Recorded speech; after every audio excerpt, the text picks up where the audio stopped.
Indian council of agriculture research દ્વારા કૃષિ ક્ષેત્ર મજબૂત બનાવવા માટે કરાઈ ટાસ્ક ફોર્સની તૈયારી.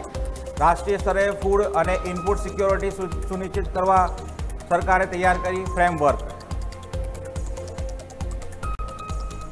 તાપીના ડોલવણ તાલુકાના ગળત ગામના ખેડૂતો ભારે રોષમાં. ઉકાઈ હાઈ લેવલ કેનાલ જમીન સંપાદનના 20 વર્ષ વીત્યા બાદ પણ નથી મળ્યું વળતર. ખેડૂતોની મુખ્ય માંગ વળતરની ચૂકવણી થાય ત્વરિત.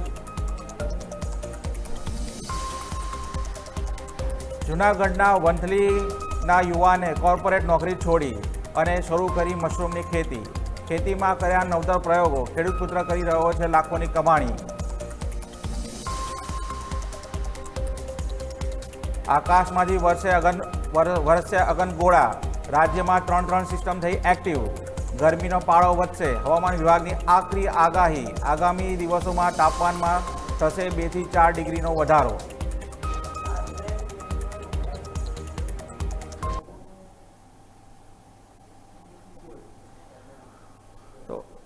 તો દર્શક મિત્રો, સ્વાગત છે તમારું. આ બુલેટિનમાં જો આપણે નજર કરીએ તો સૌથી પહેલાં આપણે નજર કરીશું NCDEX એટલે ફ્યુચરના ભાવ ઉપર શું અત્યારે ભાવ બોલાઈ રહ્યા છે, શું ચાલ ચલાઈ રહી છે. તો ફ્યુચરની જો વાત કરીએ તો સૌથી વધારે જોવા જઈએ તો કાલે જ્યાં મંદીનો માહોલ હતો ત્યાં આજે છે સામાન્ય તેજીનો માહોલ દેખાઈ રહ્યો છે. કેસ્ટર સીડની જો વાત કરીએ તો કેસ્ટર સીડની અંદર 5300નો ભાવ બોલાઈ રહ્યો છે, 6000નો ભાવ બોલાઈ રહ્યો છે. જેની અંદર દેખવા જઈએ તો 0.63% વધારો દેખાઈ રહ્યો છે. કોકુડની વાત કરીએ, કોટન કેકમાં વાત કરીએ તો કોટન કેકની અંદર 3500નો ભાવ બોલાઈ રહ્યો છે અને એની અંદર પણ જોવા જઈએ તો 0.63નો વધારો દેખાઈ રહ્યો છે. જ્યારે જોવા જઈએ તો ગુવાર ગમની અંદર જો વાત કરીએ તો ગુવાર ગમના જે ભાવ 11,000 આસપાસ રમતા હતા એ હવે 10,900ની આસપાસ આવી ગયા છે, 0.32 આસપાસ. એટલે એની અંદર આમ વધારો દેખવા જઈએ પણ જે એની રેન્જ છે 10,000 ને 11,000ની વચ્ચે જે ભાવ અંદર આવી રહ્યા છે. અને ગુવાર સીડની અંદર પણ એ જ માહોલ છે, જે એની અંદર 5,900નો ભાવ બોલાઈ રહ્યો છે અને એની અંદર 0.17% વધારો છે. અને જીરામાં જોઈએ તો ક્યાંક મંદી આવી રહી છે, સામાન્ય પ્રેશર છે. જે પણ 22,000ની જે બોર્ડર હતી ત્યાંથી અત્યારે 21,000ની બોર્ડર ઉપર આવી ગયું છે. પણ સામે જોવા જઈએ તો સ્પોટની અંદર છે જીરાના ભાવ હજી પણ સારા મળી રહ્યા છે, જે ખેડૂતોને પોષણક્ષમ ભાવ કહી શકાય. હવે જો એક બીજી અન્ય મહત્વના આપણે જો સમાચાર ઉપર વાત કરીએ તો ભારત સરકારે છે બહુ મહત્વનો નિર્ણય લીધો છે અને એ નિર્ણય લીધો છે ખેડૂતોને જે કહેવાય કે એક ફ્રેમવર્ક તૈયાર કરી છે. આ ફ્રેમવર્ક એટલા માટે તૈયાર કરવામાં આવ્યું છે સરકાર દ્વારા. જો ફ્રેમવર્કની જો વાત કરીએ, સરકાર છે કે દર વખતે સરકારનો એક ઉદ્દેશ્ય હોય છે કે ખેડૂતો માટે કોઈ પણ જે નિર્ણય લેવાય એમના પ્રગતિ માટે લેવાય, એમના હિતાર્થ માટે લેવાય. અને એના માટેના જે ઇન્ડિયન કાઉન્સિલ એગ્રીકલ્ચર છે એને એક નિર્ણય લીધો છે, જેને એની અંદર કહેવામાં આવે છે ટાસ્ક ફોર્સ બનાવવામાં આવી છે. એ ટાસ્ક ફોર્સનો જે કહેવાય એ અત્યારે જે હાલ ટેન્શન ચાલી રહ્યા જીઓ પોલિટિકલ, એ ટેન્શનથી દૂર રહીને કઈ રીતે ખેડૂતોના હિતાર્થમાં કામ કરાય એના માટેની કામગીરી કરશે. બેઠકના અધ્યક્ષ સ્થાને જોવા જઈએ તો ડાયરેક્ટર જનરલનું સ્થાન છે કાઉન્સિલના એ રહેશે. અને ફૂડ સિક્યોરિટી અને ઇનપુટ સિક્યોરિટી સુનિશ્ચિત કરવા માટે આ છે ટાસ્ક ફોર્સ કામ કરશે. હવે એની અંદર દેખવા જઈએ ઇનપુટ સિક્યોરિટી એટલે શું છે કે ખેડૂતોને ખાતર મળી રહે, રાસાયણો જે કહેવાય એ એમને મળી રહે, સાથે એમને જે બીજ છે એ બિયારણ એમને મળી રહે, એ બધીની વાત કરશે. અને સાથે જોવા જઈએ તો અભિયાન જે કહેવાય એક અભિયાન છેડવામાં આવ્યું છે. એ અભિયાન છે કે મેરા ગાંવ મેરા સીડ, એ રીતનું અભિયાન આવશે. હવે મેરા ગાંવ મેરા ગૌરવ જે અભિયાન છે એને વેગ આપવામાં આવશે. હવે એની અંદર એ આવશે કે ગામની અંદર સિંચાઈનું પાણી મળી રહે, એમને બીજ મળી રહે, ખાતર મળી રહે અને દરેક જે FPO છે એ બધી જે FPO છે, એપેડા છે, આત્મા છે, એ ફાઉન્ડેશન સાથે બધાને સાથે કાઉન્સેલિંગ અને એક તો ઇન્ટિગ્રેટેડ એક્ટિવિટી બધી થઈ શકે. મિલેટ્સ વિસ્તારનો મેપિંગ કરવામાં આવશે અને એની અંદર છે જે મિલેટ્સ છે અને સાથે એટલે મોટા જે કાચા ધાન છે, સાથે સાથે જે વૈકલ્પિક પાકો છે એનો પણ છે કે પ્રોત્સાહિત કરવામાં આવશે. અને આ બધાની જે દેખરેખ માટે છે એક નોડલ ઓફિસર તૈયાર કરવામાં આવશે, એક નિમવામાં આવશે. એ નોડલ ઓફિસર જે કામ કરશે, તમામ પ્રકારની જે પ્રક્રિયાઓ થઈ રહી છે, તમામ પ્રકારના જે સર્વે થઈ રહ્યા છે, તમામ પ્રકારના જે ડાટા આવી રહ્યા છે, એ ડાટાને એક્યુમ્યુલેટ કરશે, ભેગા કરીને એનો એક રિપોર્ટ બનાવશે. એ રિપોર્ટ ભેગો કરીને સરકારને સીધો પરત કરશે અને કહેશે કે ભાઈ આ ગામની અંદર, આ જિલ્લાની અંદર, આ તાલુકામાં આ પ્રશ્નો આવી રહ્યા છે અને આ જરૂરિયાત છે. એના માટેની ફ્રેમવર્ક તૈયાર થઈ છે. તો ધવલભાઈ આપણે અહીંયા છે એક સીધો જ આપણે પ્રશ્ન એ થાય કે આ જે ફ્રેમવર્ક તૈયાર થઈ રહી છે તો ફ્રેમવર્કની અંદર છે જે ખેડૂતોના કયા પ્રશ્નો છે એનો ઉકેલ થશે અને સરકાર તરફથી જે કહેવામાં આવ્યું છે કે જીઓ પોલિટિકલ ટેન્શન છે એના અંતર્ગત છે આ ફ્રેમવર્ક એમને પ્રોટેક્શનનું કામ આવશે. તો આ ફ્રેમવર્કનું જે કામ હશે એ ખેડૂતોને કેટલું ઉપયોગી રહેશે? આમાં જોવા જઈએ તો આ ખૂબ જ ઉપયોગી થશે, કારણ કે આની અંદર હવે જે એજન્સીઓ છે તે છે ગ્રામ્ય સ્તર સુધી ખેડૂતો સાથે સંકલન કરશે અને તેના કારણે જે અમુક નાના પ્રશ્નો હોય છે તે કેટલીક વાર ધ્યાને નથી આવતા હોતા. એટલે તેના કારણે જે મેરા ગાંવ મેરા ગૌરવ અભિયાન છે તેની અંદર આજે જે ગ્રામ્ય અને છેક નાના ખેડૂત સુધી જવાનું જે એક પ્લાનિંગ કરવામાં આવ્યું છે, તો તેના કારણે જે નાના જે છેવાડાના ખેડૂત કહી શકીએ તે સુધીના પ્રશ્નો ધ્યાને આવશે.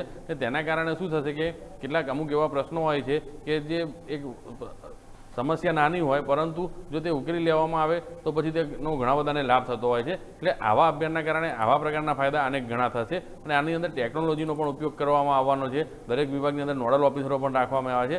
એટલે આ એક સર્વવ્યાપી આપણે અભિયાન કહી શકીએ. અને ત્યાંનું બીજું કે એનાથી સૌથી મોટી વસ્તુ આ અભિયાનની અંદર સૌથી સારી વસ્તુ એ છે કે દરેક સપ્તાહે સમીક્ષા કરવામાં આવશે. એટલે આમાં માની લો કે તમે મહિને કરો, ઘણીવાર એવું થતું હોય છે કે આ સમયની અંદર જે વરસાદ આપણે ચોમાસામાં જોતા હોઈએ છીએ તો 10 દિવસ પડે પછી 15 દિવસ નથી પડતો, તમે અભિયાનની સમીક્ષા કરો ત્યાં સુધી જે પગલાં લેવાના હોય તે નીકળી જાય છે. પરંતુ આની અંદર દર સપ્તાહે સમીક્ષા કરવાની છે. એટલે તેના કારણે સૌથી મોટો ફાયદો એ થશે કે જે નાની સમસ્યાઓ છે તે તરત ધ્યાને આવશે અને સાપ્તાહિક સમીક્ષાના કારણે બીજા અઠવાડિયે શું કરવું તેનો તરત જે પગલાં લેવામાં આવશે. તેના કારણે જે ખેડૂતોની સમસ્યાઓ છે તે ખૂબ ઝડપથી ઉકેલાશે અને તેના કારણે ખેડૂતોના પાકની ગુણવત્તાથી લઈને ઉત્પાદકતાથી લઈને તેમની સમસ્યાઓ સુધી દરેક વસ્તુ દૂર કરવામાં સરળતા મળશે. એટલે આ જે અભિયાન છે તે ખેડૂતોને અનેક રીતે ખૂબ જ ઉપયોગી થાય તેવું સ્પષ્ટ દેખાઈ રહ્યું છે. જી ધવલ. તો દર્શક મિત્રો, આપણે સાંભળ્યું કે આ જે અભિયાન છે એ અભિયાન ખેડૂતોના હિતાર્થ માટે લેવામાં આવ્યું છે. અને આ અભિયાન આ જે ફ્રેમવર્ક તૈયાર થશે એ ફ્રેમવર્કનો મુદ્દો જે કહેવાય ને કે મુદ્દો અને મહત્વનો જે મુખ્ય એ છે કે અત્યારે હાલ જે આપણે કહેવાય ને કે ટેન્શન ચાલી રહ્યું છે જીઓપોલિટિકલ, એ જીઓપોલિટિકલની અંદર જે દેખવા જઈએ તો ઇનપુટ કોસ્ટ જે છે ને એ વધી ગઈ છે ખેડૂતોની. જેમ કે ખાતર મોંઘા થઈ રહ્યા છે, બિયારણ મોંઘા થઈ રહ્યા છે. તો સરકાર આ ફ્રેમવર્ક દ્વારા એ રીતે પ્લાનિંગ કરશે કે ખેડૂતોને કોઈપણ જાતની તકલીફ ના પડે અને એમના ઇનપુટ કોસ્ટ વધારે ના આવે અને ખેડૂતો જે છે એ ખેતી કરી શકે વ્યવસ્થિત રીતે અને સાથે એમને જે કહેવાય કે જે સપોર્ટ કહેવાય સરકાર તરફથી એ મળતી રહેશે. તો આવા જ એક સપોર્ટની જો વાત કરીએ ને તો સૌથી વધારે ખેડૂતોને જે તકલીફ જે કહેવાય ને કે એમની એક જ માંગ હોય છે કે સિઝન દરમિયાન એમને યુરિયા ખાતર મળી રહે. અને યુરિયા ખાતર જે છે આપણે છે કે યુરિયા ખાતર આપણે બહાર વિદેશોથી મંગાવીએ છીએ. એટલે આપણે કહેવાય કે યુરિયા ઉપર ડિપેન્ડન્ટ રહીએ છીએ, આપણી ખેતી ડિપેન્ડન્ટ છે. હવે એના માટેનો જે કહેવાય ઇફકો દ્વારા છે દેશભરમાં નેનો ફર્ટિલાઇઝર પ્રચાર વિશાળ અભિયાન જે કહેવાય ને કે પ્રચાર માટે એક વિશાળ અભિયાન, મોટું અભિયાન શરૂ કરવામાં આવ્યું છે. આ અભિયાનનું જો નામ દેખવા જઈએ તો ઇફકો નેનો ફર્ટિલાઇઝર અવેરનેસ મહાઅભિયાન એ નામ આપવામાં આવ્યું છે. હવે આની જો વાત કરીએ તો આ પહેલ છે એ સહકાર અને સમૃદ્ધિના દૃષ્ટિકોણથી કરવામાં આવી છે. અભિયાનનો શુભારંભ છે એ ઇફકો સદન ખાતે કરવામાં આવ્યો છે. કાર્યક્રમનું ઉદ્ઘાટન જે છે એ ઇફકોના જે ચેરમેન છે દિલીપ સંઘાણી એમના દ્વારા કરવામાં આવ્યું છે. અભિયાનનો મુખ્ય હેતુ જો દેખવા જઈએ તો ખેડૂતોને નેનો ખાતરના ફાયદા શું છે એની માટેની જે કહેવાય કે એની જાગૃતિ ફેલાવવામાં આવશે. કારણ કે સામાન્ય રીતે અત્યારે જોવા જઈએ તો ખેડૂતો છે જે પેલેટ્સ ટાઈપના જે દાણાવાળું ખાતર આવે છે યુરિયા એ વાપરે છે. પણ આ જે નેનો ખાતર છે એ આપણા જે વડાપ્રધાન છે નરેન્દ્ર મોદી એમનું એક સપનું છે કે આપણા જે નેનો યુરિયાને ખેડૂતો વાપરતા થાય અને ખાતરમાં એનો ઉપયોગ કરતા થાય. ઇફકો દ્વારા દેશભરના ખેડૂતો, સહકારી સંસ્થાઓ અને સ્ટેક હોલ્ડરનો સીધો સંપર્ક કરવામાં આવશે. હવે સ્ટેક હોલ્ડર હશે કેવા હશે તો કે જે એફપીઓ હશે, આત્મા હશે, એપેડાવાળા હશે, એ બધી જે સંસ્થાઓ છે સરકારી સંસ્થાઓ એનો સંપર્ક કરવામાં આવશે અને એની સાથે જે જોડાયેલા જે ખેડૂતો છે એમને આની માહિતી આપવામાં આવશે અને નેનો જે આપણે કહેવાય કે ફર્ટિલાઇઝર નેનો યુરિયા એનો શું ઉપયોગ છે, એનો શું યુઝ છે, એનું મહત્ત્વ સમજાવવામાં આવશે. અભિયાન અંતર્ગત ગ્રામ સ્તરે ડેમો જે કહેવાય ને કે ડેપો બનાવવામાં આવશે, કેમ્પ તૈયાર કરવામાં આવશે, એમને ડેમો પણ આપવામાં આવશે, લાઈવ ડેમો આપવામાં આવશે અને જાગૃતિ કાર્યક્રમ અભિયાન જે કહેવાય અભિયાનનો એક ભાગ હશે જાગૃતિ કાર્યક્રમો એ કરવામાં આવશે અને સસ્ટેનેબલ ખેતીને પ્રોત્સાહન આપવામાં આવશે. એટલે આ બધાથી કહેવાય કે જે આપણે ખાતર છે યુરિયા અને એનું ઓલ્ટરનેટિવ છે સરકાર શોધી રહી છે. તો હવે આની અંદર જો આપણે વાત કરીએ તો ધવલભાઈ, આ જે નેનો ફર્ટિલાઇઝર છે નેનો યુરિયા એ ખેડૂતોને કઈ રીતે ઉપયોગી થાય અને એના ફાયદા શું છે. સામાન્ય જે આપણે જે કહેવાય યુરિયા ખાતર છે પેલેટ્સવાળું અને એની સામે નેનો છે એ કઈ રીતે કામ કરી શકે છે. પણ આ જે નેનો ખાતર છે તે આપણે ખાસ જોવા જઈએ તો અત્યારે આપણને જે અત્યારે પશ્ચિમ એશિયામાં તણાવ ઊભો થયો છે અને તેના કારણે આપણે જે યુરિયાની અછત જોઈ રહ્યા છીએ, તો હવે આની અગાઉ પણ જ્યારે આ જે નેનો યુરિયા છે તે લોન્ચ કરવામાં આવ્યું ત્યારે જ ત્યાંનો એક ઉદ્દેશ સ્પષ્ટ હતો કે યુરિયા ઉપરની નિર્ભરતા ઘટાડવી અને તેના કારણે બીજું કે આ જે નેનો યુરિયા છે તો તેનો ભલે કદાચ ઘણા બધા ખેડૂતો અત્યારે વાપરવા માટે તૈયાર નથી, પરંતુ ભવિષ્યમાં કદાચ અનાજ ઉપર વળવું પડે તેવી સ્થિતિ પણ આવી શકે છે. કારણ કે જે રીતે અત્યારે આ સિઝનની હવે આપણે જોઈએ તો યુરિયા નહીં મળે તો પછી ઘણા બધા ખેડૂતો આના તરફ વળી જશે અને પછી જેને આનો અનુભવ થઈ જશે તે પછી આ જ યુઝ કરવાના છે. કારણ કે આની અંદર જે રીતે આપણે કારણ કે આપણા દેશમાં જોઈએ તો જે યુરિયાનું જે રો મટીરિયલ જોઈએ તે અહીંયા ઉપલબ્ધ નથી, આપણે વિદેશથી જ આયાત કરવું પડી રહ્યું છે. એટલે તેના કારણે એક સમસ્યા આવી શકે છે. એટલે વિદેશ પરની આત્મનિર્ભરતાને લાંબા ગાળે પોતાના જ પગ ઉપર આત્મનિર્ભર બનવા માટે આ અભિયાન ખૂબ જ ઉપયોગી બનશે અને તેના કારણે જેમ જેમ ખેડૂતો આના ઉપર વળતા થશે તો તે પ્રમાણે યુરિયા ઉપરની આત્મનિર્ભરતા ઘટતી જશે. અને આપણે ગઈકાલે જોયું કે જે રીતે સરકારે કેટલી મોટી સબસિડી એક યુરિયા ઉપર વધારવી પડી કારણ કે રો મટીરિયલના ભાવ વધી ગયા, તો કરંટ એકાઉન્ટ ડેફિસિટને ઘણી બધી જગ્યાની અસર થાય છે. એટલે આ સમસ્યા દૂર કરવા માટે નેનો યુરિયાનું જે વપરાશ છે તે વધારવામાં આવશે અને તેનો સીધો લાભ છે તે આવનારા દિવસોમાં અહીંયા ખેડૂતોને પણ મળશે, દેશને પણ મળશે. કારણ કે જે યુરિયા ઉપર આત્મનિર્ભરતા વિદેશી છે તે ઘટશે અને તેના કારણે આપણું જે રો મટીરિયલ છે તેથી લઈને અનેક જગ્યાએ આના ફાયદા થવાના. બીજું કે ઇફકો યુરિયા પણ ઇફકોના જ પ્લાન્ટમાં બને છે અને નેનો યુરિયા પણ ત્યાં જ બને છે. એટલે ઓવરઓલ જોવા જઈએ તો અને બીજું મોટાભાગના ખેડૂતો આ સહકારી સંસ્થા સાથે સંકળાયેલા છે એટલે તેમને તેના લાભાલાભ અને ગેરલાભ બધું જ ખબર છે. એટલે એ જે પર્યાવરણને અનુકૂળ છે ઉત્પાદન વધારવામાં મદદરૂપ મળે છે. એટલે આની અંદર ખાલી ખેડૂતોમાં એક જાગૃતિ અભિયાનની જરૂર છે અને તે કરી પણ રહ્યા છે. એટલે આવનારા દિવસોમાં આનો વ્યાપ વધશે અને તેમ પછી યુરિયા તરફથી એ ખેડૂતો નેનો યુરિયા તરફ વળતા થશે. ધન્યવાદ. તો ધવલભાઈ સરસ રીતે સમજાવ્યું કે ભાઈ આ જે નેનો યુરિયા છે એ જે યુરિયા પેલેટ છે એનો સારો એવો ઓલ્ટરનેટિવ છે.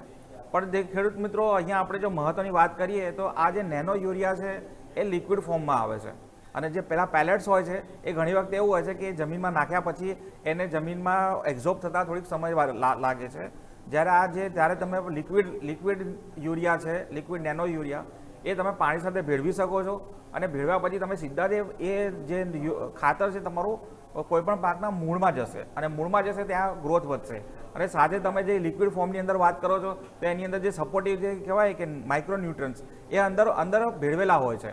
તો તમારે અલગથી માઇક્રોન્યુટ્રન્સ જે કહેવાય ઝિંક ઓક્સાઇડ એ તમારે બીજા અલગથી લેવાની જરૂર નથી પડતા અને એના કારણે ખેડૂતોની ઇનપુટ કોસ્ટ છે એ નીચે આવે છે અને એમને વધારે ફાયદો થાય છે. તો આ હતું નેનો યુરિયાની વાત. હવે અન્ય એક સમાચાર ઉપર વાત કરીએ ને તો કે જીરાની સુગંધ ફેલાઈ છે ચોટીલામાં. ચોટીલા એપીએમસીમાં જીરાની આવક સારી થઈ છે અને એના ભાવમાં તેજી જોવા મળી છે. આપણે જોયું હતું કે ફ્યુચરના રેટ ઉપર જે છે ફ્યુચરમાં એનો ભાવ દબાયો છે, પણ આપણે ત્યારે કીધું હતું કે સ્પોટમાં એના ભાવ વધી રહ્યા છે, સારા મળી રહ્યા છે, ખેડૂતોને સારા ભાવ મળી રહ્યા છે અને વેપારી ઊંચા ભાવ આપવા પણ તૈયાર છે. કારણ કે એટલા માટે કે જણસ જે કે ને કે પાક સારો આવે છે, માલ સારો હશે તો ખેડૂતોને સારો ભાવ મળશે, સામે વેપારીઓ છે એ સારા માલના સારા પૈસા આપશે. ચોટીલા એપીએમસીમાં 20 જણસોની પણ આવક સારી રહી હતી. એની અંદર જોવા જઈએ તો આપણે ચણા છે, રાયડા છે, તુવેર છે એ બધાની પણ આવક રહી હતી. પણ જોવા જઈએ ને તો કહેવાય ને કે હીરો ઓફ ધ એપીએમસી કહેવાય ને એ જીરા હતા. હવે જીરાની જો વાત કરીએ તો જીરાનો જે કહેવાય પ્રતિમણનો ભાવ 4100 રૂપિયા સુધી બોલાયો હતો. જે આપણે જોયો હતો કે છેલ્લા આપણે ઘણા સમયથી 3800થી 4000ની વચ્ચે રમાતો હતો એ અત્યારે એના 4100 સુધી ભાવ પહોંચી ગયો છે. સાથે જોવા જઈએ તો પાછોતરો જે કપાસ કહેવાય એના પણ સારા ભાવ મળી રહ્યા છે. 1600 રૂપિયા સુધીની સપાટી છે એ વટાવી ચૂકેલું છે. એટલે કહેવાય કે આજે પાછોતરો કપાસ છે એના ભાવ પણ જે કહેવાય ને કે હજી નીચે નથી ઉતરતા. સિઝન દરમિયાન ચલો ઠીક છે કે આપણે 1500થી વચ્ચે 1500-1580 ન હતો, પણ હવે આ સિઝન પતવા આવી છે તો બી માંગ સારી રહેવાના કારણે કપાસની અંદર 1600ના ભાવ મળી રહ્યા છે.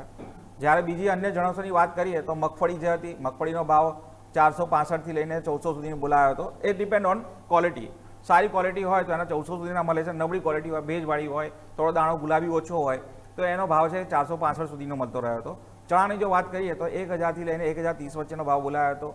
અને તુવેરનો જો ભાવ કહેવાય તો તુવેરનો 1250થી લઈને 1295 વચ્ચેનો ભાવ રહે. રાયડાની વાત કરીએ તો રાયડાનો પણ એવો જ હતો કે 1050થી લઈને 1087 છે. અને રાઈનો જે છે 1200થી લઈને 1275નો ભાવ બોલાઈ રહ્યો છે.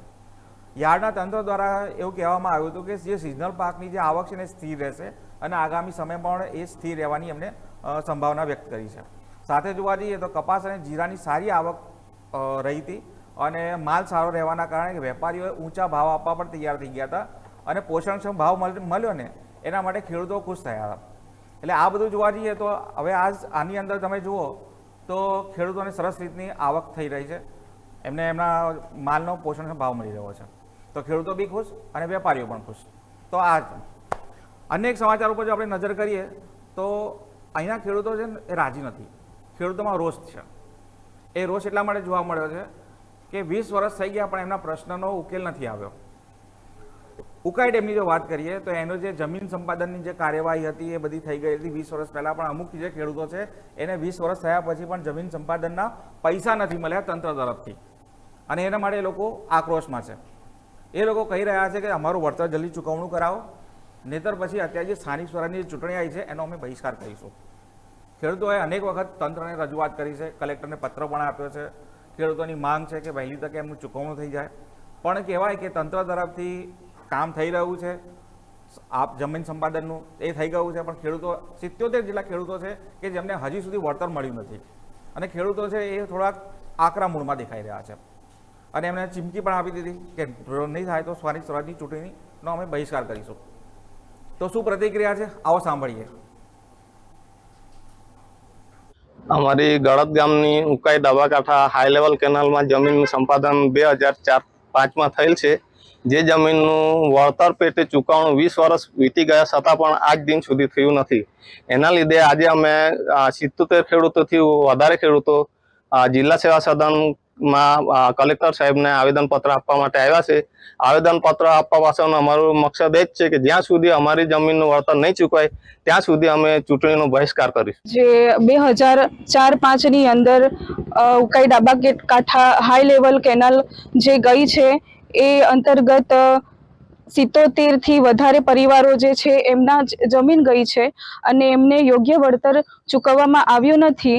અમે અલગ અલગ જે પ્રાંત અધિકારી ઓફિસ છે વે 2 શાખામાં અલગ અલગ વિભાગોમાં તથા રાજકીય નેતાઓને પણ મળ્યા છે, તે છતાં અમારું વળતર આજ દિન સુધી ચૂકવવામાં આવ્યું નથી.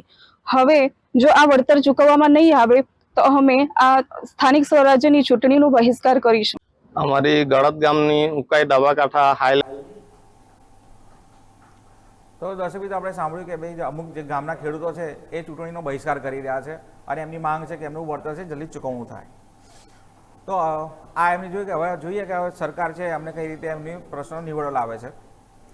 અન્ય એક જો સમાચાર ઉપર જો વાત કરીએ ને એ છે આપણા ગુજરાતના પ્રગતિશીલ ખેડૂત મશરૂમની ખેતી કરી એ પણ સફળ ખેતી કરે છે અને આ જે છે એ જે પ્રગતિશીલ ખેડૂત છે એ વંથલી તાલુકાના યુવાન છે. આપણે ઘણી વખતે આ પ્લેટફોર્મ ઉપર કીધેલું છે કે યુવાનો છે કે જે કોર્પોરેટ નોકરી છોડી ખેતી તરફ વળી રહ્યા છે, એનો આ કહેવાય ને કે આ એક આદર્શ નમૂનો કહી શકાય જે આપણી સમક્ષ આવી રહ્યો છે. આ યુવાનને જે MSc BEd થયેલા છે, કોર્પોરેટ નોકરી હતી અને સારું એવો આવક હતી, તેમ છતાં બી નોકરી છોડી અને ખેતીમાં હાથ અજમાયો. વાત છે જતીનભાઈ સોલંકીની. જતીનભાઈ સોલંકી લાખોની સેલરી કોર્પોરેટવાળી છોડી દીધી અને ખેતીમાં નવતર પ્રયોગ કર્યો અને જે પ્રયોગ કર્યો એ પણ કયો કર્યો? મશરૂમનો. મશરૂમની જોવા જઈએ તો હાલ અત્યારે હાલના વર્ષમાં 10 લાખ કરતાં વધુ કમાણી કરે છે. વાર્ષિક ધોરણે 10 લાખથી વધુ કમાણી કરે છે. જિલ્લામાં ઓયસ્ટર મશરૂમ ઉગાડવા માટે એકમાત્ર એવા ખેડૂત તરીકે ઓળખાય છે. એટલે આખા જિલ્લામાં એટલે નોખી એમની કહેવાય ને કે એ સિદ્ધિ કહેવાય કે આખા જિલ્લામાં એ એક જ એવા ખેડૂત છે જે ઓયસ્ટર મશરૂમ એ જે ખરીદે છે. ઓયસ્ટર મશરૂમ એટલે એક જાતનું મોટું અને જો વિઝ્યુઅલ હોય તો તમને ખ્યાલ આવી જશે. તો બાજુમાં આપણે વિઝ્યુઅલ પણ પ્લે કરીએ કે એ એવા વિઝ્યુઅલ એ મશરૂમ છે જે એક મોટા બંચમાં તૈયાર થાય અને એની સારી એવી માંગ દેખાય છે. આ મશરૂમની છે દેશમાં તો માંગ છે, મોટા શહેરોમાં માંગ હોય છે, સાથે સાથે જોવા જઈએ તો એ મશરૂમની માંગ વિદેશોમાં વધારે હોય છે. જ્યારે આપણે શરૂઆતમાં જ્યારે આ ઇનિશિયેટ ચાલુ કર્યું એમને તો શરૂઆતમાં એમની પાસે 500 બેગથી એમને કામ ચાલુ કર્યું હતું અને હવે જુઓ તો એ અત્યારે 5400 બેગ એટલે કે 10x જેટલું એમને કોન્ફિડન્સ આવ્યો એટલે એમનું કામ વધાર્યું. દર વર્ષે અંદાજે 18,000થી 20,000 જેટલા મશરૂમનું ઉત્પાદન થાય છે. જો સ્ક્રીન ઉપર જે દેખાય છે એ આ પ્રકારના મશરૂમ હોય છે જેની માંગ વિદેશોમાં સારી એવી હોય છે. અને મોટા શહેરોમાં જેવા તો મશરૂમને એક અલગ ડીશ બનાવવામાં આવે છે, જે વ્યંજન તરીકે ખાવામાં આવે છે. આપણી સાદી ભાષામાં કહીએ તો બિલાડીનો ટોપ જેવું હોય છે, પણ એ સારું, એ લોકોને, અમુક લોકોને છે એનું ભાવતું હોય છે, સરસ રીતે એનું માંગ રહે છે. બજારમાં ડ્રાય મશરૂમ, જે ભીના મશરૂમ કરતાં ડ્રાય મશરૂમ જે છે એનો જો ભાવ દેખવા જઈએ તો 350 થી 1200 રૂપિયા સુધી પ્રતિ કિલો વેચાય છે. અને આ જે નવીન ખેતી દ્વારા જે યુવાન છે એ અન્ય ખેડૂતોને પ્રેરણાદાયીનું ઉદાહરણ બન્યા છે. એમનું કહેવું એવું છે કે ભાઈ આ જે ખેતી છે જે કરું છું એની અંદર મને સારી આવક થાય છે અને કામનો મને સંતોષ થાય છે. અને જે કહેવાય ને કે બીજા ખેડૂતોને પ્રેરણા પણ આપે છે અને આના માટેનું જે કહેવાય ને સાથ અને સહયોગ પણ આપે છે.